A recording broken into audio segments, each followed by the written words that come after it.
इसमें I think आप सब में से कुछ को आइडिया होगा भी जो आज हम करने वाले हैं ओएसआई मॉडल आईपी एड्रेसिंग का।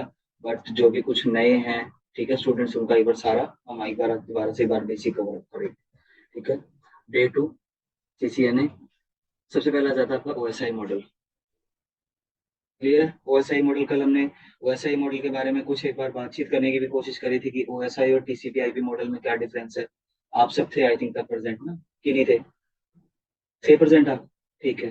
तो आपको पता है कि ओएसआई जो मॉडल है वो आपका रेफरेंस मॉडल है, और टीसीपी आईपी वो आपका कंसेप्चुअल मॉडल है। कंपनी के अंदर आपका जो भी मॉडल एप्लीकेबल होता है किसी भी नेटवर्क के अंदर, वो आपका टीसीपी आईपी के बिहाफ पे चलता है। ओएसआई मॉडल वहाँ नहीं काम करता किसी भी तरीके से। तो हम रेफरेंस मॉडल सबसे पहले पढ़ रहे हैं। ठीक है। आपका ओएसआई मॉडल की फुल फॉर्म क्या है आपकी? Open system interconnection. ठीक है। एमसीक्यू अगर आ जाते हैं तो इस तरह के क्वेश्चन आते हैं तो आप आंसर उसका दे सकते हो। ठीक है।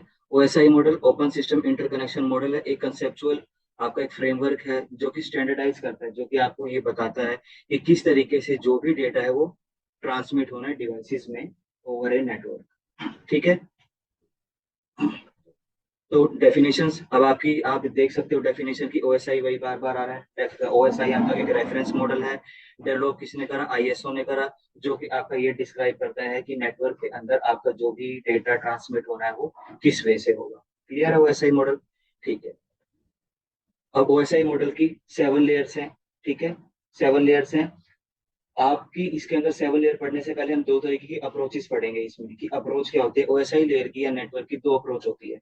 आपकी टीसीपी आईपी मॉडल में भी है और ओएसआई मॉडल में भी है। तो दो अप्रोचेस क्या है? एक तो टॉप टू बॉटम है और एक बॉटम टू टॉप है। ठीक है। दो ही अप्रोचेस के अंदर यूज होती है और कुछ नहीं है। तो टॉप का मीन्स क्या है कि जब भी आप अपर लेयर से आप सबसे जो ग्राउंड लेवल की लेयर है उसमें आओगे तो आपकी टॉप टू बॉटम होगी, और आप बॉटम से आप टॉप पे जाते हो, ठीक है, तो फिर आपकी ये बॉटम टू टॉप अप्रोच होगी। ठीक है। जिसे हम इनकैप्सुलेशन और डीकैप्सुलेशन का कंसेप्ट भी बोल देते हैं। ठीक है। इनकैप्सुलेशन मीन्स कि आपको पता है कि आपकी सबसे पहली लेयर जो फिजिकल लेयर है, फिर डेटा है, फिर नेटवर्क है, ट्रांसपोर्ट है। तो यहाँ पर जो आपका डेटा किस फॉर्म के अंदर जा रहा है वो आपका कैप्सुलेशन है, इनकैप्सुलेशन है। जैसे सबसे पहली लेयर पे आपका जो डेटा होता है वो किसमें होता है? बिट में होता है। ठीक है। फिर उसके बाद किसमें होगा? फ्रेम में होगा। ठीक है। थर्ड लेयर पे आपकी नेटवर्क लेयर पे जो पैकेट जाएगा, ठीक है, bit frame packet, third layer पे वो आपका पैकेट बन जाएगा। फोर्थ और फोर्थ से ऊपर 7 तक वो आपका क्या रहेगा? डेटा रहेगा। ठीक है। इसी के बिहाफ पे ही आपका जो टीसीपी आईपी मॉडल है, ठीक है, वो बनाया गया है कि स्टार्टिंग के जो तीन है, ठीक है, बिट फ्रेम पैकेट, इन तीनों लेयर को एक सेपरेट कर दिया, और जो डेटा वाली जो लास्ट की जो 4 लेयर बच जाती है आपकी तो आपकी, उनको उन्होंने एक ही लेयर के अंदर उसको उसमें पुट कर दिया।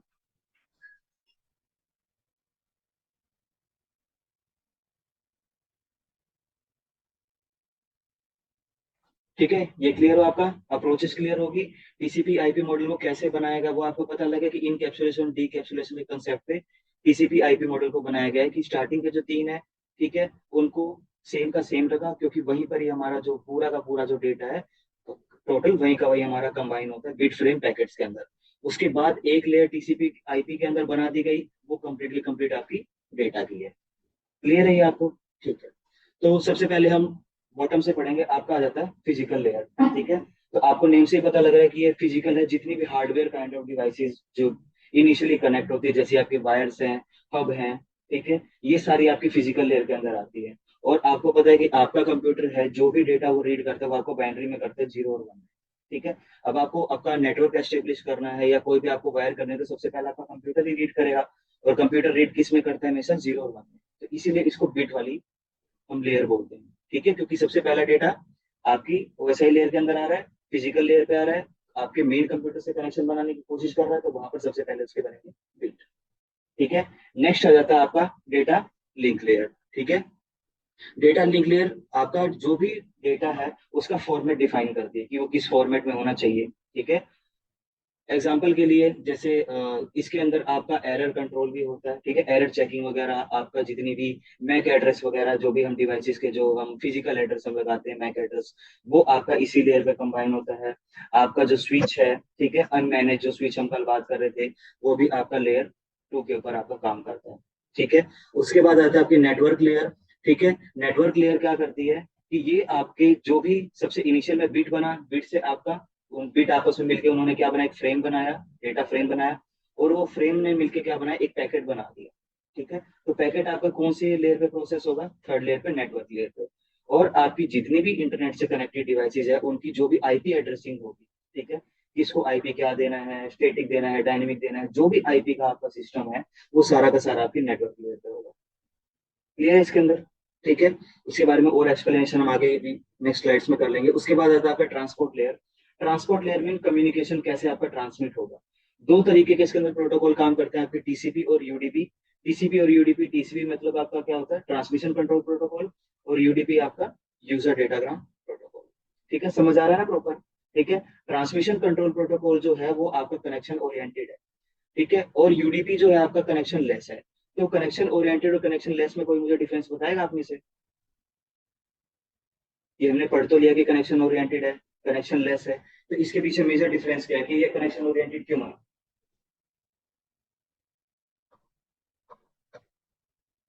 कोई आइडिया आपको किसी भी तरीके का? सब तो बच्चों को ठीक है। कनेक्शन ओरिएंटेड, कनेक्शन ओरिएंटेड जानने से पहले आपको टीसीपी थ्री वे हैंडशेक पता होना चाहिए। पता थ्री थ्री वे हैंडशेक क्या है? ठीक है, तो एक पर्सन ए है, एक पर्सन बी है। ठीक है, एक ए पर्सन बी के पास में डेटा सेंड करना चाहता है, इतना तो आपको पता है कि भाई अगर बातचीत करें तो वो इसके साथ करेगा, वो इसके साथ करेगा, ये बातचीत होती है आपकी, ये कॉन्वर्सेशन होती है। तो टीसीपी थ्री वे हैंड से क्या होता है कि एक पर्सन ए है, एक पर्सन बी है, ए पर्सन बी के पास में, बी के साथ में कनेक्शन करना चाहता है या बातचीत करना चाहता है, तो वो एक पैकेट भेजेगा, उसका नेम क्या होगा, सिंग। फुल फॉर्म होती है इसकी सिंक्रोनाइज। ठीक है, सिंग पैकेट, SYN उसकी शॉर्ट फॉर्म होती है, कि सिंग भेजेगा बी के पास में कि हाय मैं आपके साथ में कनेक्शन बनाना चाहता हूँ। फिर बी वाला ए के पास करेगा, ठीक है, ओके ठीक है, मीन्स वो वहां से एक्नोलॉजमेंट भेजता है आपको। सिंग के साथ में जो उसने सिंग भेजा, उसके साथ में वो आपको एक्नोलॉजमेंट भी भेजेगा कि ठीक है, आपकी बात मेरे पास में आई, आप कनेक्शन बनाना चाहते हो और मैंने आपको कनेक्शन बनाने के लिए परमिट कर दिया। फिर ए वाला जो पर्सन बी के पास रिक्वेस्ट भेजेगा, ठीक है डन है, वो भी एक्नोलॉजमेंट भेजेगा। तो ये हो जाता है आपका थ्री वे हैंडशेक, की सबसे पहले सिम पैकेट जाएगा, ठीक है, रिसीव हो गया, फिर जो रिसीवर है वो सेंडर के पास में क्या भेजेगा, सिम और एक पैकेट भेजेगा साथ में। ठीक है, सिम पैकेट के भेजने के साथ में फिर ए वाला भेजेगा बी के साथ में क्या, एक्नोलॉजमेंट भेजेगा साथ में। तो सिम, सीनेक और एक, ये तीन फेजेस हो गए, ये आपका थ्री वे हैंडशेक होगा। ठीक है, अब कनेक्शन ओरिएंटेड इसके अंदर कैसे हुआ कि इन केस कि अगर आपने कोई ना कोई ऐसी वेबसाइट आप चलाते हो, ठीक है, आपने कोई ना कोई ऐसी वेबसाइट आपने ओपन भी करी होगी, व्हाट्सएप भी मान लो आपने वेब डॉट व्हाट्सएप कभी ना कभी यूज करा होगा। तो आप जब यूज कर रहे हो, आपका जैसे नेट नेट डिस्कनेक्ट हुआ तो आपके पास वेटिंग आना शुरू हो जाता है, और जैसे ही नेट आपका आया तो उतने पर से ही आपका जो भी कंटेंट था या जो भी चीज थी वो शुरू हो जाएगी। एग्जाम्पल के लिए आप रिज्यूम कैपेबिलिटी ले लो, आपने कोई ना कोई फाइल अगर कभी डाउनलोड करी है, ठीक है, तो आपने देखा होगा कि अगर मैंने अपनी कोई फाइल 30% पे स्टॉप कर दी, ठीक है, और अगर मैं रिज्यूम करता हूँ तो वो 30% से ही शुरू होगी, जीरो से ना होकर वो आपकी 30% से शुरू होगी। वो है आपके साथ, एक आपने देखा कभी ना कभी ये। ठीक है, गूगल प्ले स्टोर को भी आप ले सकते हो, अगर आप गूगल प्ले स्टोर पे आपके फोन में आप कोई एप्लीकेशन प्ले स्टोर से डाउनलोड करें, आपका नेट डिस्कनेक्ट होगा, वेटिंग आएगा, जैसे ही इंटरनेट मिला वो उतने पर से ही आपकी डाउनलोडिंग फिर से कंप्लीट होगी। ये होता है आपका कनेक्शन ओरिएंटेड, कि आपका जहां पर भी कनेक्शन आपका बना हुआ है, इन केस किसी भी रीजन से वो डिस्कनेक्ट होगा तो वो स्टार्टिंग से ना होके आपका बिल्कुल exact on the on time जहां से वो लास्ट टाइम हटा है वहीं से ही आपका सेशन स्टार्ट होगा। ठीक है, इसीलिए ये रिलायबल है। रिलायबल मीन्स कि उसमें किसी भी पर्सन को परेशान होने की जरूरत नहीं है कि भाई मैंने अगर मैं डेटा सेंड करा था तो मेरे को फिर से सेंड करना पड़ेगा, नहीं। आपका कनेक्शन ओरिएंटेड है, टीसीपी से आप सेंड करो तो जितना डेटा आपका जा चुका है वो आपका सेफ है, नेक्स्ट जो भी डेटा जाएगा वो उतने पर से ही आपका रिज्यूम होगा। समझ आया कुछ कि नहीं आया? क्लियर है? उसके बाद आ जाता है आपका UDP protocol, user datagram protocol. Example के लिए सबसे पहला एग्जांपल कि ये कनेक्शन लेस है, ठीक है, और ये आपका रिलायबल बिल्कुल भी नहीं है। टीसीपी के कंपेयर में ये फास्ट पड़ता है, ये तीन चार इसके कैरेक्टरिस्टिक हैं। तो एग्जांपल इसका आता है सबसे पहला आपका जूम मीटिंग, जनरली हम बात करें जूम मीटिंग। अभी आपने भी देखा कि कल भी जैसे स्टूडेंट्स की इंक्वायरी ऐसे आती है कि इन केस अगर थोड़ा सा भी नेट डाउन हुआ तो उधर से आवाज आनी शुरू हो जाती है कि सर हमारा ये टॉपिक आप दोबारा से बताना, आपकी आवाज कट गई थी, हम पढ़ नहीं पाए या सुन नहीं पाए। तो मीन्स हमने जो कुछ भी कराया, ठीक है, वो स्टूडेंट के पास नेटवर्क की कनेक्टिविटी की वजह से, ठीक है, वो उतने पर से ना शुरू होके हम तो आगे बढ़ चुके हैं ना, ठीक है, हम तो हमारा जो जूम मीटिंग जो भी हम कर रहे हैं वो तो आगे हमारी कंटिन्यूटी चल रही है, बट नेटवर्क की वजह से अगर कोई स्टूडेंट पीछे रह गया है, ठीक है, तो उसको वो उतना कंटेंट जितना भी हमने आगे पढ़ लिया वो नहीं मिलेगा, है ना, तभी वो ये चीज को कहते हैं दोबारा बताना उस चीज को लेकर, ठीक है। इसका एक और एग्जांपल, जितने भी ब्रॉडकास्टिंग वाली चीजें, जैसे आपके घर में टेलीविजन होते हैं, ठीक है, टेलीविजन हो गए, तो टेलीविजन में का भी यही कंसेप्ट है कि आपके पास में ब्रॉडकास्टिंग हो रहा है, कोई भी कंटेंट जो भी है, आप जो भी चैनल देख रहे हो वो आपके पास में आ रहा है। इनकेस अगर लाइट चलेगी, आपके सिग्नल चले गया, कोई भी चीज होगी, तो क्या आप उस सीरियल को या आप उस मूवी को उस चैनल पे वहीं से कंटिन्यू देख पाओगे? नहीं देख सकते। ये होता है आपका यूडीपी, ठीक है, ये आपका। तो जितनी भी आपकी ऑनलाइन मीटिंग वाली एप्लीकेशन है, जितनी भी ऑनलाइन कॉन्फ्रेंस वाली, लाइक गूगल मीट हो गया आपका, या फिर गूगल क्लासरूम हो गया, जितने भी ऑनलाइन मीटिंग वाले प्लेटफॉर्म है, ये सारे के सारे आपके यूडीपी पे काम करते हैं, इसीलिए फास्ट है, ठीक है, इसीलिए आपके फास्ट चलते हैं। उसके बाद आता है आपका सेशन लेयर, ठीक है, सेशन लेयर आ जाती है आपकी। सेशन लेयर मीन्स आपको नेम से पता लगा सेशन बनना, यानी कि कोई भी दो अगर पर्सन बातचीत कर रहे हैं, ठीक है, कोई भी अगर नेटवर्क के अंदर कोई भी दो सिस्टम आपस में डेटा शेयर कर रहे हैं, तो उनके बीच में जितनी भी देर कम्युनिकेशन हुआ है, ठीक है, उस पूरी ड्यूरेशन को हम सेशन बोलते हैं, ठीक है। तो सेशन लेयर का काम क्या है कि जो भी सेशन बना उसको टर्मिनेट करना है, ठीक है, उसको दोबारा से इनिशिएट करना है, मतलब शुरुआत करना है, ठीक है, ये सब, और इंक्रिप्शन लगाना है। इंक्रिप्शन का काम भी आपका कई बार सेशन करती है। देखिए इंक्रिप्शन आप समझ रहे हैं, इंक्रिप्शन क्या होता है कि कोई भी अगर हम कॉन्वर्सेशन कर रहे हैं, ठीक है, उसको इंक्रिप्ट कर देना, उसको अनरीडेबल फॉर्मेट में कर देना, कि अगर कोई पर्सन किसी तरीके से इंटरसेप्ट करने की कोशिश कर रहा है तो वो उसको पढ़ ना पाए या उसको रीड ना कर पाए। ये सेशन लेयर का काम है। उसके बाद आता है आपका प्रेजेंटेशन लेयर, की प्रेजेंट कैसे करना है, कि आपका बीट फ्रेम पैकेट बना, अब आपका ट्रांसपोर्ट लेयर से सारा का सारा आपका डेटा रनिंग में करंटली आपका डेटा चल रहा है सारा का सारा। अब आपकी प्रेजेंटेशन लेयर आ गई। प्रेजेंटेशन लेयर का क्या वर्क है कि जो भी डेटा अब तक प्रोसेस हो वो आपके सामने वो प्रेजेंट कैसे करेगी, ठीक है। एग्जाम्पल के लिए फोटो है, ठीक है, आप नेटवर्क पे फोटो भेज रहे हो तो फोटो कभी पूरी तो जाएगी ना 2 MB की, ठीक है, आप सेंड कभी भी फोटो करते हो तो 1% हुआ, 2% हुआ, 3%, इस तरीके से हमेशा फोटो जाती है आपकी, ठीक है। तो वही प्रोसेस है आपका बिट फ्रेम पैकेट डेटा, ये वही प्रोसेस है आपका 1%, 2%, 3% जो चलता है, ये वो प्रोसेस है आपका। इसमें कोई डाउट आपको? ठीक है। तो प्रेजेंटेशन का काम यही है कि वो ये इंश्योर करते हैं कि डेटा आपके सामने कैसे प्रेजेंट होगा, डेटा को सारा कलेक्ट कर लेना, उसके उसका जो भी फॉर्मेट है कि आपके पास जो भी डेटा आया है, ठीक है, वो नेटवर्क के अंदर जो भी डेटा सेंड हो रहा है वो कौन से फॉर्मेट में, कि भाई वो TXT फाइल है या MP4 फाइल है, कोई वीडियो फाइल है, कोई इमेज फाइल है, ठीक है, इसकी कैसे आइडेंटिफाई करता है नेटवर्क अपनी प्रेजेंटेशन लेयर से, ठीक है। नेक्स्ट आ जाता है आपके पास एप्लीकेशन लेयर। एप्लीकेशन लेयर एक ऐसी लेयर है जो कि नेटवर्क और एक यूजर इंटरफेस जो है, ठीक है, उसके बीच में इंटरमीडिएट काम करती है, कि अब हमने ये हमारे सामने स्क्रीन ओपन है, ठीक है, ये आपका एप्लीकेशन लेयर का काम हो रहा है। आपने फायरफॉक्स ओपन कर रखा है या गूगल क्रोम ओपन कर रखा है, आप जूम मीटिंग पे मीटिंग कर रहे हो, ठीक है, तो वो कहीं ना कहीं सारा कुछ आपके इंटरनेट से कनेक्टेड है, उसी के थ्रू आप जो भी बातचीत कर रहे हो स्टूडेंट के पास में जा रही है, वो जो कुछ पूछ रहे हो वो आपके पास में आ रही है। तो ये जो इंटरफेस आपको जो भी प्रोवाइड करवाने वाला काम है किसका है? आपका एप्लीकेशन लेयर। कोई दिक्कत इसमें? आपके प्रोटोकॉल जैसे HTTP है, HTTPS है, ठीक है, FTP है, इस तरीके के जो प्रोटोकॉल्स हैं आपके, वो आपके किस पे काम करेंगे? एप्लीकेशन लेयर पे, क्योंकि वो आपको आपके सामने उस डेटा को प्रेजेंट कर रहे हैं। क्लियर है? चलो एक्सप्लेनेशन, ये देखो ये कंप्लीट, इसके अंदर और भी डीप से दी हुई है कि जैसे एप्लीकेशन क्या करे, जो भी इंटरफेस प्रोवाइड करवाना है, प्रेजेंटेशन की जो भी ट्रांसलेट करना है या जो भी डेटा को इंक्रिप्ट करना है, डेटा को कंप्रेस करना है, ठीक है, ये काम कौन करता है? आपका प्रेजेंटेशन सेशन का काम क्या करना है? कनेक्शन को मैनेज करना है, स्टार्ट करना है, एंड करना है। ये ट्रांसपोर्ट का काम क्या क्या है कि जो भी कंटेंट है वो प्रॉपर डिलीवर हुआ है कि नहीं हुआ है उसको इंश्योर करता है, ठीक है। नेटवर्क है, ये राउटिंग और जो भी आपका IP एड्रेसिंग है उसको हैंडल करेगा। डेटा लिंक है, आपका मैक एड्रेस जो भी है, फिजिकल एड्रेसिंग है, ठीक है, उसको आपको करेगा। और फिजिकल क्या है, जो भी आपके केबल या वायरलेस डिवाइसेज है उनको आपको उनके जो सिग्नल उसको क्लियर है इतना? कोई डाउट है इसमें? चलो और एक्सप्लेनेशन से पढ़ना, और एक्सप्लेनेशन से स्लाइड दी हुई है, तो आप इस चीज को पढ़ लोगे कि बताऊं एक्सप्लेन कर? पढ़ लोगे क्योंकि मैंने आपको बहुत इजी वे में ये आपको बता दिया, ठीक है। उसके बाद आ जाता है आपका OSI और TCP/IP मॉडल, ठीक है। OSI की फुल फॉर्म क्या थी? इंटरकनेक्शन, ठीक है, और TCP की आपकी, ठीक है, ये वाला आपको क्लियर है ये? डिफरेंस बता रखा है, इसके अंदर कोई ज्यादा एक्सप्लेनेशन नहीं है कि ओएसआई की आपकी 7 लेयर होगी, टीसीपी की आपकी 4 लेयर होगी। बिट फ्रेम पैकेट वाले जो थे उन सबको एक में डाल दिया, डेटा वालों को एक में डाल दिया। कोई डाउट इसमें किसी तरीके का? ठीक है, चलो। अब आ जाता है आईपी। ठीक है, आज हमारा बहुत जल्दी सेशन खत्म हो जाएगा। उसके बाद जाता है आपका आईपी, कि आईपी क्या होता है, फुल फॉर्म क्या होती है आपकी, इंटरनेट प्रोटोकॉल। ठीक है, आईपी आपका क्या है कि आईपी एक ऐसा कंसेप्ट कह सकते हो।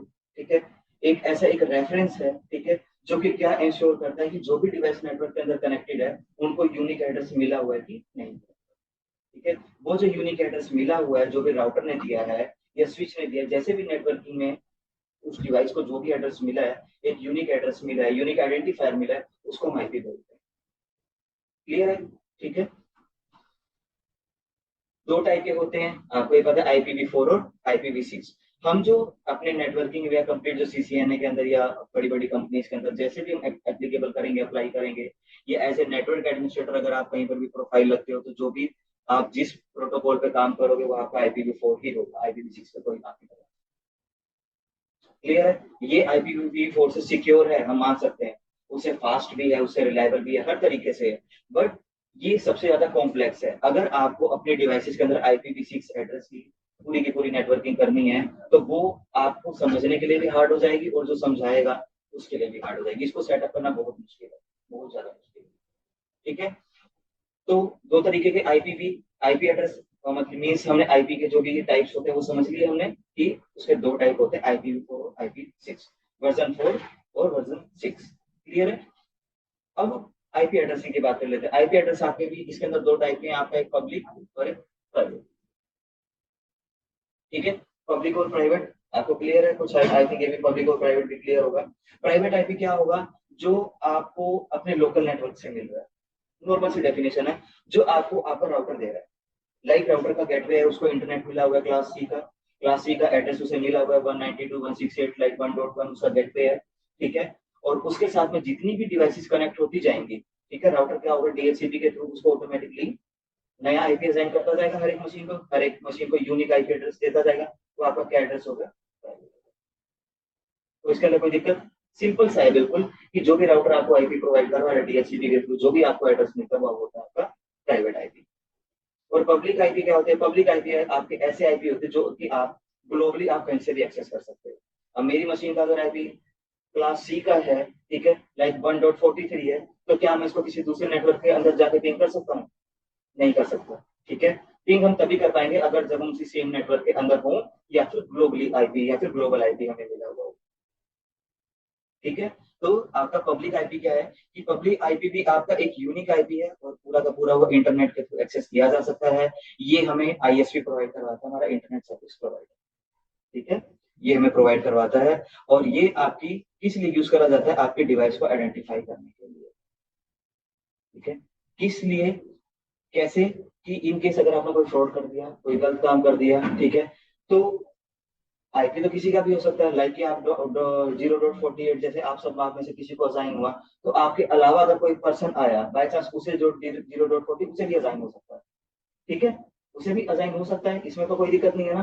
ठीक है, बट अगर हम कोई भी चीज ऐसा फ्रॉड करते हैं, तो हमारा जो ISP होता है वो सारा रिकॉर्ड रखता है, क्योंकि हम जो भी चीज करें, राउटर के पास लॉग्स बनते हैं, राउटर के अंदर लॉग्स होते हैं आपके, और उन लॉग्स को ISP शेयर कर सकता है, और जो भी एडमिन है नेटवर्क का वो शेयर कर सकता है। ठीक है, हम कोई भी चीज अगर इंटरनेट के थ्रू एक्सेस कर रहे हैं, तो वो किसके पास जा रही है? राउटर कर रहा है, राउटर किसके पास भेज रहा है? ISP के पास भेज रहा है, ISP फिर आगे आगे रिक्वेस्ट फॉरवर्ड करता है। जैसा कि आपने ट्रेस रूट में देखा था, ट्रेस रूट आपने देखा था कि ट्रेस रूट कैसे काम करता है। चलो, पब्लिक आईपी का कंसेप्ट मैं आपको बताता हूँ, और जो आइडेंटिफाई योर डिवाइसेस का इसका कंसेप्ट। ठीक है, CMD।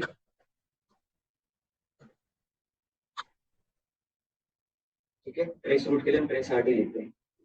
ठीक है, और मैं कोई भी एक वेबसाइट लेता हूँ, जैसे www.grow.in, इसी बारे में आपको पता है, शेयर मार्केट की एप्लीकेशन है, यहाँ पर आप इन्वेस्टमेंट जो भी है वो कर सकते हो। ट्रेस रूट कर दिया, क्लासिक एड्रेस आ गया, मतलब सॉरी, IPv6 एड्रेस आ गया। अब आप ये देखोगे कि ये जो भी रूट है उसको क्या कर रहा है? ट्रेस कर रहा है। ठीक है, ये तो ये मैक्सिमम 30 होप्स तक आपका जाता है। ये तो भी ये कुछ ये वाली केबल कनेक्ट है, आई थिंक ईथरनेट, उसकी वजह से IPv6 एड्रेस दिखा रहे हैं यहाँ पर, यहाँ कंप्लीट। तो ये आपका कंप्लीट पाथ बताता है कि आपने अपने सिस्टम से ग्रो डॉट इन को पिंग करने की कोशिश करी, तो आपके पास पिंग का रिजल्ट तो तुरंत आ जाता है, बट उसके बैकएंड में क्या हुआ, कैसे आपके पास रिक्वेस्ट गई है या आई है, वो सारा आपका ट्रेस रूट मैनेज करता है। ठीक है। तो अब आप इसमें देखोगे, अगर इसमें तो चलो मैं आपको बता देता हूँ, ऐसे आप नहीं समझ पाओगे कि जो फर्स्ट होता है, ठीक है, ये हमारी मशीन का आईपी होता है इसका। ठीक है। सेकंड वाला होगा आपका गेटवे। थर्ड वाला होगा कि जो भी आपको इंटरनेट प्रोवाइड करवा रहा है, एयरटेल एप्लीकेशन है, उसका आईपी होगा। ठीक है। वो आगे रिक्वेस्ट करेगा, इस तरीके से भेजते भेजते भेजते, तो ये जो ग्रो डॉट का जो आईपी है, ये लास्ट में वो आएगा। तो इसमें बीच में होप्स आता है कि इतने से अगर आप ग्रो डॉट इन आप वेबसाइट ओपन करते हो, आपने ब्राउजर में क्या करा, ग्रो डॉट इन लिखा, एंटर करा, आपके पास वेबसाइट ओपन होगी। बट आपकी रिक्वेस्ट इतने आईपी से होते हुए जाती है, तो इतने आईपी के पास में आपका रिकॉर्ड है। ठीक है। और हर रिकॉर्ड जानता है कि रिक्वेस्ट 192.168.1.1 से आई है, और एयरटेल डॉट इन, उसका एयरटेल का आईपी वहां पर पब्लिक आईपी आपको दिखा। ठीक है, वो आपको आईपी दिखाएगा, और हर कोई आइडेंटिफाई कर लेगा कि भाई ये एयरटेल का आईपी है, इस लोकेशन का आईपी है, यहाँ से रिक्वेस्ट जनरेट हुई है, अब पकड़ो। ऐसे आइडेंटिफाई। एग्जाम्पल के लिए अगर मैं इसमें भी दिखा देता हूँ, अगर ये दिखाता है व्हाट इज माई आईपी,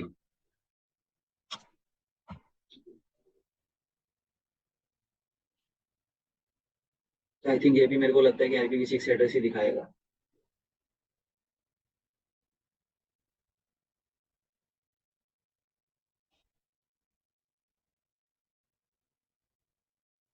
ये देखो, ये भी आपका वही दिखा रहा है ये।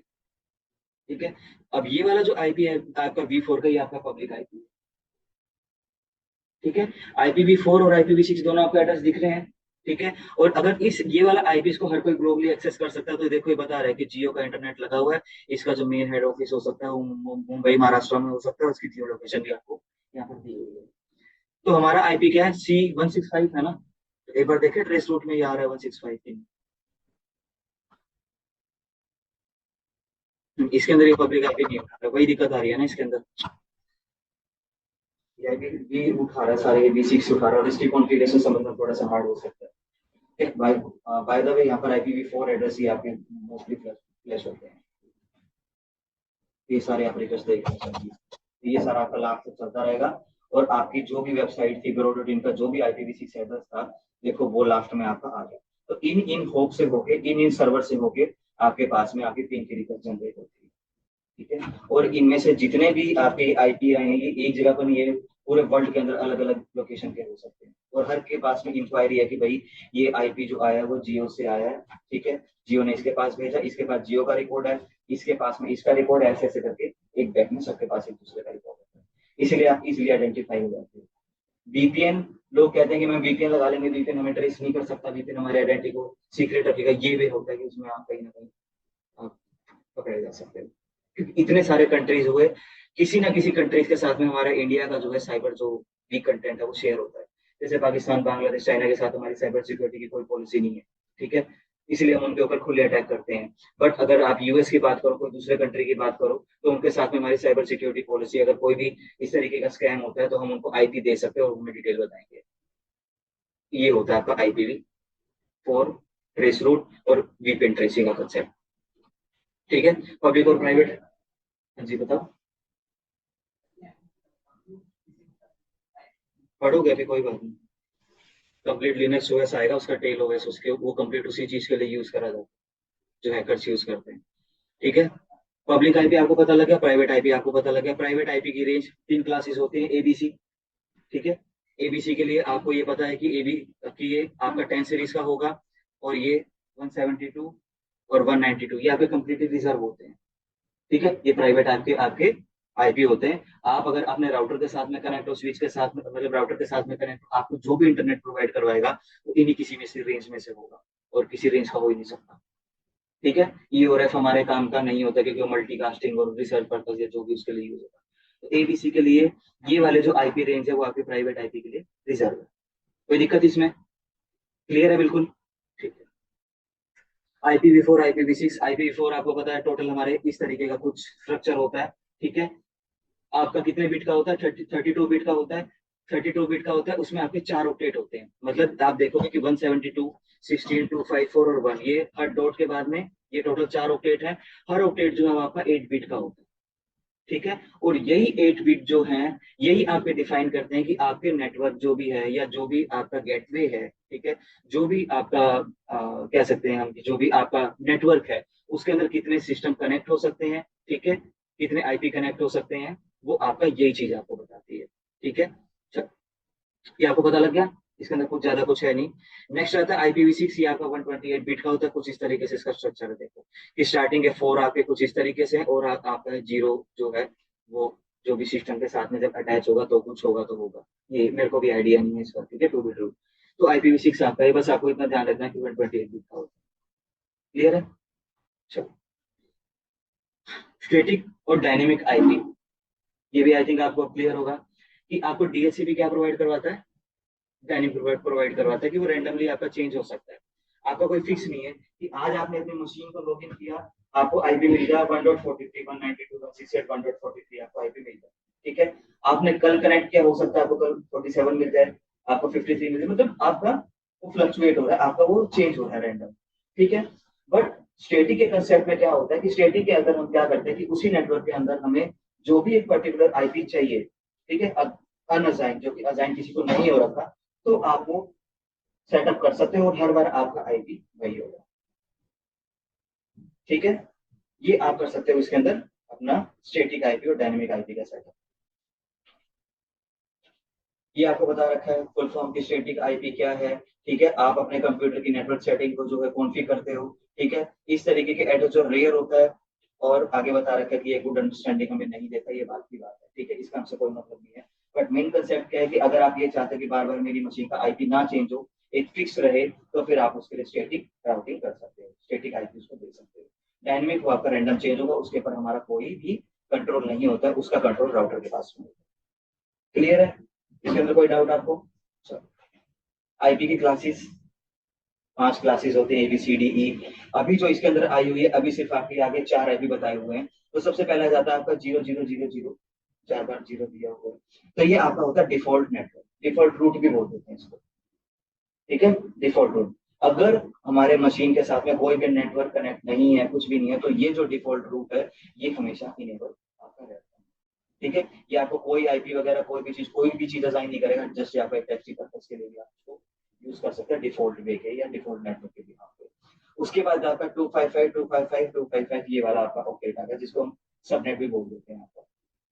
ठीक है, ये ब्रॉडकास्ट एड्रेस भी बोल देते हैं। तो ये आपका ब्रॉडकास्ट एड्रेस है, ये आपका फिक्स होता है। ठीक है, ये आपका फिक्स होता है। ठीक है, ये आपका नेटवर्क ब्रॉडकास्ट करने के लिए ये आपका काम आता है। 127.0.0.1 होगा, ये आपका लूप बैक एड्रेस हो गया, हमेशा टेस्टिंग के लिए यूज करा जाता है कि अगर आपके नेटवर्क में कोई भी दिक्कत आ रही है तो नेटवर्क ट्रबल शूटिंग के लिए आप इसका यूज करते हैं। इसको लोकल होस्ट भी बोलते हैं। ठीक है, लोकल होस्ट भी बोलते हैं। दिखाता हूँ एक चीज इसमें और आपको एग्जाम्पल के लिए। ये हर किसी के अंदर रहेगा आपका, जैसे काली लिनक्स है आपकी। अगर मैं यहाँ पर IF कॉन्फ़िग लिखता हूँ, तो आप यहाँ पर देखोगे कि आपके 2 अडेप्टर दिखा रहे हैं। ठीक है, एक इथरनेट 0 जिसके ऊपर की आपका कंप्लीट का कंप्लीट नेटवर्किंग जो चल रही है, वो है आपका नेट जिससे एक्सेसिबल है वो। एक आपका लो दिया हुआ यानी कि लोकल होस्ट और अलोंग विद आईपी। ठीक है, ऐसे ही आपका विंडोज के अंदर भी आपको ये मिलेगा, पर वो हम उसको नॉर्मली हम IF कॉन्फ़िग करके, हम IP कॉन्फ़िग करके नहीं देख सकते। लिनक्स में आपका IF कॉन्फ़िग या IW कॉन्फ़िग, और आपका जो विंडोज के अंदर है वो IP कॉन्फ़िग होता है, कंप्लीट जो नेटवर्क की डिटेल है वो देखने के लिए। ठीक है, मैक एड्रेस कैसे देखेंगे विंडोज के अंदर? ऑल करके ना। ठीक है, CMD IP कॉन्फ़िग करोगे आप और ऑल करते हो, तो जितने भी अडेप्टर्स आपके साथ में कनेक्ट है, सारे के सारे आपके सामने डिटेल आ जाती है कि ये तो नेम है, चलो ये तो कोई बात नहीं इसकी, कितने राउटर आपके साथ में है, कितने स्विच कनेक्ट हैं, ठीक है, उनका मैक एड्रेस क्या है, उनके ऊपर DHCP इनेबल है कि नहीं है, ऑटो कॉन्फ़िग इनेबल है कि नहीं है, उसका V6 एड्रेस क्या है, V4 क्या है, ठीक है, उसका जो ब्रॉडकास्ट एड्रेस है वो क्या है, डिफॉल्ट गेटवे क्या है, ये सारी की सारी डिटेल आप देख सकते हो उसके अंदर। ठीक है, तो ये भी आपका ट्रबल शूटिंग है काफी ज्यादा हेल्प कर देते हैं आपका। ठीक है, ये डिस्कनेक्ट है वाईफाई, ये हमने नहीं कनेक्ट कर रखा, डिस्कनेक्ट है हमारा। ठीक है, ये आपकी सारी की सारी जितनी भी डिटेल्स आपके अडेप्टर्स की, स्विचेस की, जो भी आपके नेटवर्क के अंदर कनेक्टेड हो गए, आप ये देख सकते हो। और लिनक्स के अंदर अभी आपने देखा कि जस्ट आपको IF कॉन्फ़िग लिखना है, आपके सामने सारा का सारा आ जाएगा। ठीक है, चलो, उसके बाद आ जाता है आपका 169.254.0.1। ये मोस्टली किसी को नहीं पता होता। बट आप इसको याद रखोगे कि 169 जो 254 सीरीज का होता है, ठीक है, ये आपका डिनोट करता है नेट सर्विस को।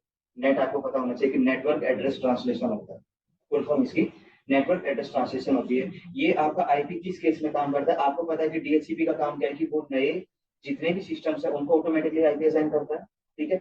इन केस आप मान के चलो कि हमारे राउटर के अंदर अगर किसी भी तरीके का कोई फॉल्ट आ गया है, ठीक है, और वो उसकी डीएचसीपी जो पोर्ट है या सर्विस है वो डाउन हो गया, वो नया पोर्ट किसी को या नया जो भी गेटवे है उससे के साथ में आईपी नहीं असाइन कर पा रहा है, तो फिर उस केस में ये इस सीरीज का आईपी आपको देता है कि डीएचसीपी फेलियर के केस में जो आपको आईपी राउटर आपको देगा वो 169.254 सीरीज का होगा, है ना। कौन सी क्लास का आईपी है ये? सी का कैसे होगा? बी क्लास का है आपका, बी क्लास का है, ठीक है। बी क्लास कहाँ से शुरू होता है आपका 128 से 191 तक होता है ना, यही होता है ना 128 से। तो फिर ये 169 की सीरीज में आ रहा है, ये भी आपका रिजर्व होता है, और ये आपका डीएचसीपी जब फेल हो जाता है उस केस के अंदर आपका ये काम क्लियर है। आप इसको पढ़ भी सकते हो कि ऑटोमेटिकली प्राइवेट आईपी एड्रेसिंग है, ठीक है, जो कि ऑटोमेटिकली असाइन कर दिया जाता है जब आपका जो डीएचसीपी सर्वर है वो अनसक्सेसफुल या फिर फेल हो जाता है वो एड्रेसिंग करने में। क्लियर है, ठीक है। क्लासेस बार बार वही चीज रिपीट हो रही है, इसको हम आगे नहीं देखते। अब आ जाता है ये वाला कंसेप्ट, ठीक है।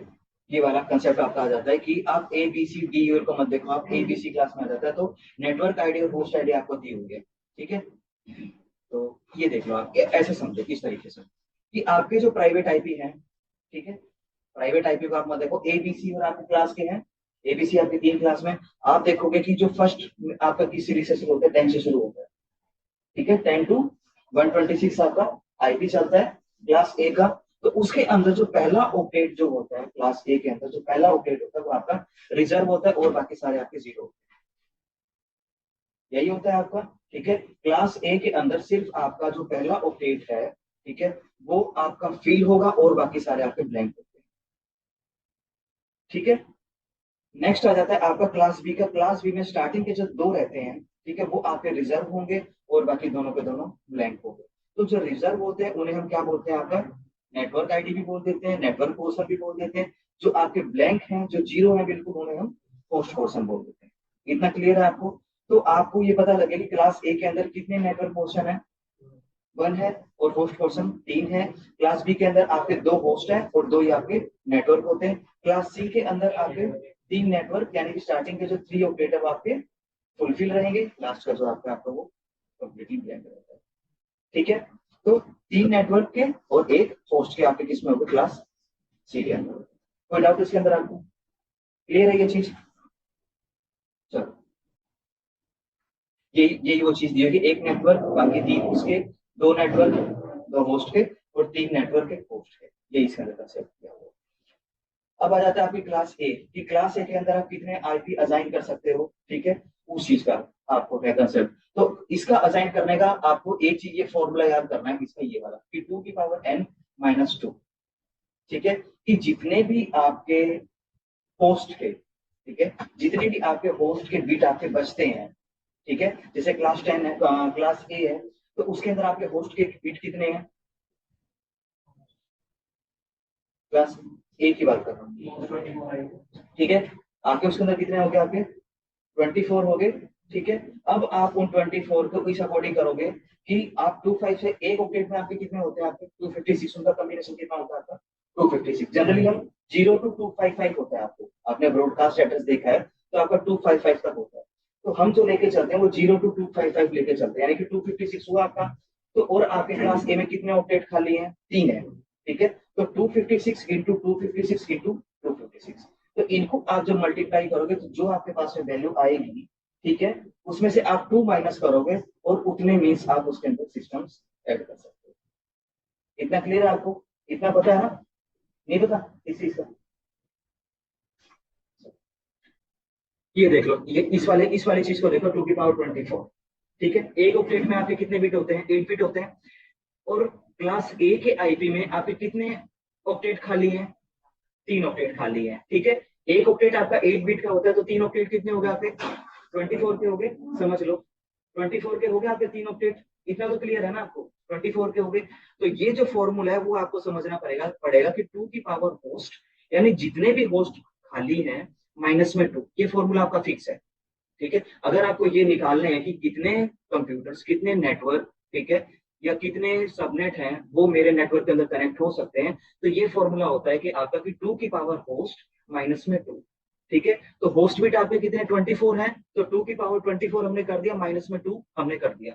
तो 2 की पावर 24 आप करोगे तो ये आपका आएगा 16,777,216 आएगा आपका, जब आप करोगे इसको 216 आएगा। माइनस में 2 दिया हुआ है तो 16 में से हमने -2 कर दिया तो 14 आ गया, ये आपका फॉर्मूला हो गया। ठीक है, जैसे कैलकुलेटर हम ओपन कर लेते हैं।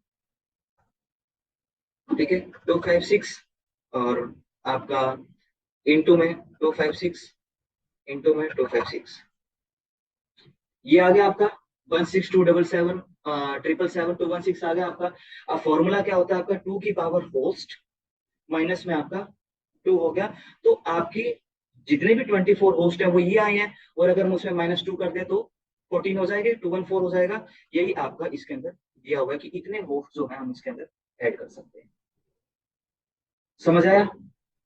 अब आप बता सकते हैं, आपसे कोई पूछ ले कि आप क्लास ए के अंदर कितने आप होस्ट ऐड कर सकते हो, तो आप तुरंत आपको ध्यान में आ जाएगा कि 3 ऑक्टेट खाली होते हैं, यानी कि 24 बिट हो गए। तो 2 की पावर 24 को हम रिजल्ट लेके आएंगे और -2 कर देंगे, तो जो भी आएगा वो हमारा होस्ट ऐड, उसे हम होस्ट ऐड कर सकते हैं। ऐसे ही क्लास बी का है, तो अब आप मल्टीप्लाई करके बताओ क्लास बी के अंदर कितने होंगे। ठीक है, 65,536 होंगे। हाँ, हाँ, जो आपका आएंगे वो 30, मतलब आपके 6 में आएंगे। जो वैलिड जो होंगे वो आपका -2 होंगे, वो 4 हो जाएगा। क्लियर है? और ये कैसे होगा आपको, ये अभी मैंने बताया कि जितने भी होस्ट के बिट खाली हैं तो उसके अंदर कितने ऑक्टेट होते हैं आपके, खाली 2 ऑक्टेट होते हैं। ठीक है, लास्ट के 2 ऑक्टेट आपके होस्ट के, स्टार्टिंग के 2 आपके होंगे नेटवर्क के। ठीक है, समझ आ रहा है कि नहीं आ रहा आपको? ठीक है, तो 2 ऑक्टेट खाली है, मतलब एक ऑक्टेट आपका 8 बिट का, 2 कितने हो गए 16 हो गए, तो 2 की पावर कितनी होगी 16 होगी। फॉर्मूला क्या होता है 2 की पावर x माइनस में 2, तो मीन्स 2 की पावर 16 माइनस में 2 हो गया, तो 2 की पावर आप 16 करोगे, जो भी रिजल्ट आएगा उसमें से आप -2 करोगे, जो भी आपके पास आएगा वो आपके वैलिड होस्ट होंगे। कोई दिक्कत इसमें किसी से भी लेगी? श्योर है? ठीक, कर लोगे प्रॉपर? चलो, सही होना चाहिए। क्लास सी, क्लास सी के अंदर भी क्या होगा आपका, ठीक है, सिर्फ एक ही ऑक्टेट खाली होता है, 2 की पावर 8 होगा, -2 करेंगे 2 की पावर 8 करेंगे तो 256 होगा, उसमें से -2 करेंगे तो वो आपका कितना हो जाएगा 254। तो उसके अंदर हम कितने नेटवर्क ऐड कर सकते हैं अपने, उस वाले क्लास के अंदर आप कितने ऐड कर सकते हैं 254। क्लियर है? कोई दिक्कत इसके अंदर? श्योर है? अब आ जाता है आपका सबनेट मास्क।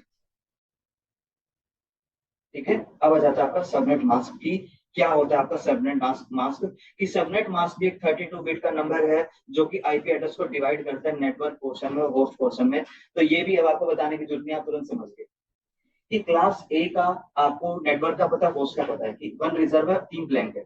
तो रिजर्व वाले के लिए आप क्या कर दोगे 255 लिख दिया, और जो बाकी ब्लैंक है उनके लिए आप 00 कर दोगे, ये आपका सबनेट मास्क होगा। क्लास बी के लिए आपके दो नेटवर्क के 2 होस्ट के हैं, तो नेटवर्क वाले के लिए आप 255 कर दोगे, जो होस्ट वाले के लिए उसको 0 कर दोगे। ऐसे क्लास सी के लिए आपके 3 रिजर्व किसके लिए, नेटवर्क के लिए, उसको आप 255 कर दोगे, जो होस्ट का बचा उसे 0 कर दोगे, आपका सबनेट मास्क है। समझ आ गया? इतना ही आपका इसके अंदर। अब आ जाता है आपका सबनेटिंग। सबनेटिंग भी आपने ये चीज कर ली। ठीक है, सबनेटिंग। अभी आपने ये देखा कि एक के अंदर अगर 24 बिट्स खाली हैं, ठीक है, 24 बिट क्लास के एक के अंदर खाली होते हैं, तो आपने तुरंत आइडेंटिफाई कर लिया कि भाई उसके अंदर 1,60,000 जो भी 16 लाख या 1,67,77,000 जो भी होंगे वो आएगा आपका। ठीक है, ये एक फिक्स है। ठीक है, ये आपकी फिक्स वैल्यू पे है। अगर अब आपको ये कोई कह दे कि भाई आपको जैसे /24 लगा दिया या /26 लगा दिया, इसके अंदर जो भी अगर आपने उसको सबनेट दे दिया, वो आप कैसे करोगे? तो इसकी पहले डेफिनेशन पढ़ लेते हैं कि सबनेटिंग एक प्रोसेस है जो कि एक लार्ज नेटवर्क को स्मॉलर नेटवर्क के अंदर डिवाइड करती है।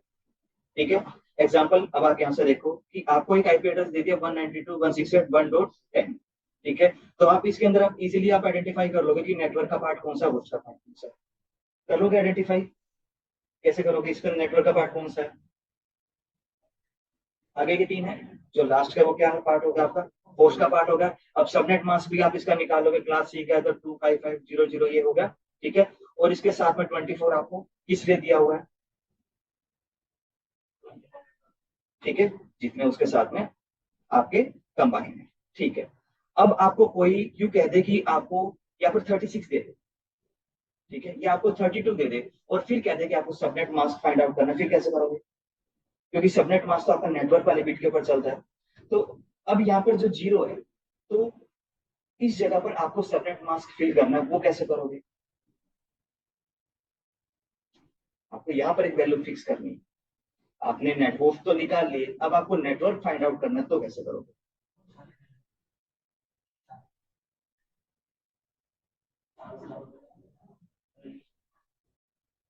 कौन कह रहे सब प्रॉपर लगेंगे?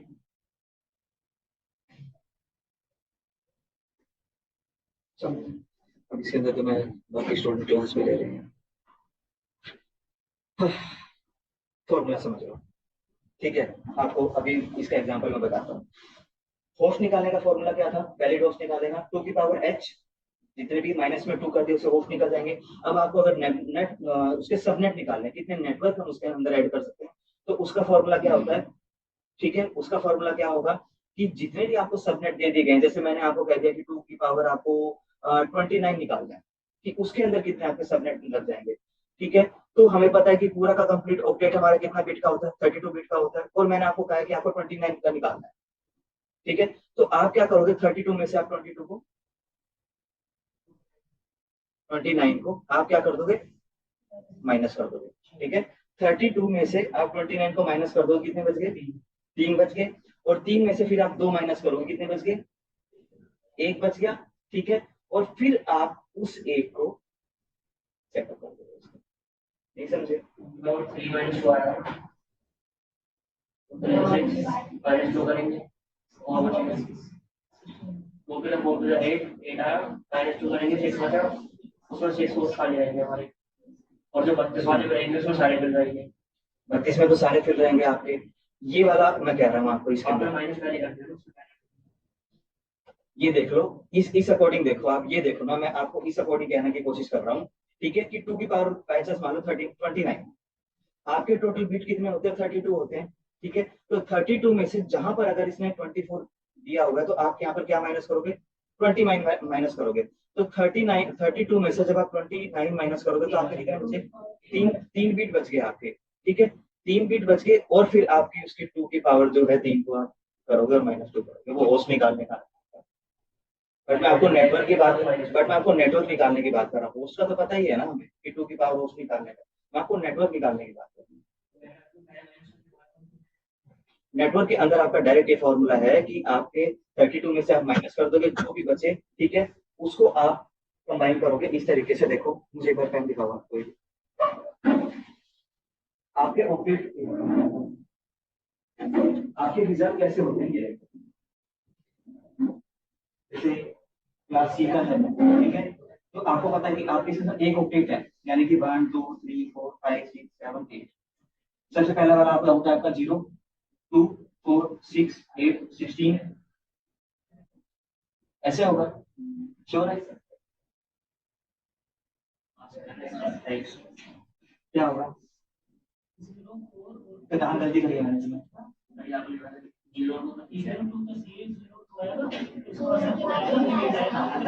मैं वही करा, और जो 8 आया, 16 आया, 32 आया, 64 आया, 128 आया, ये होता है आपका। अब आपको मैंने 29 बताया, ठीक है। 32 में से आप 29 माइनस करो, कितना बचा, 3 बचा। तो 3 बचा, तो इसको हम कहीं ना कहीं इसको हम लेके चलते हैं आपका। तो ये दोनों जो है वो आपके रिजल्ट है, ठीक है। तो आप 255 में से जब ये वाले माइनस करोगे, तो आपके जो भी 252 या जो कुछ भी आएगा, ये आपका एड्रेसिंग क्या बनेगी, 255 255 255 2252, ये बनेगा आपका सबनेट, ठीक है। होस्ट का तो हमें पता ही है कि भाई जितने भी होस्ट हमारे निकल रहे हैं, वो 2 की पावर h - 2 कर देंगे, होस्ट तो हमारे वैलिड होस्ट निकल ही रहे हैं। तो आप जो बता रहे थे ना वैलिड होस्ट निकाल, ये आपको पता लगा कैसे आप सबनेट निकालेंगे, ये फॉर्मूला होता है आपका। ठीक है, उसके बाद आ जाता है आपका CIDR। ठीक है, ये हमारा लास्ट है इसके अंदर। ठीक है, CIDR क्या होता है, फुल फॉर्म क्या होता है, क्लासलेस इंटर डोमेन राउटिंग।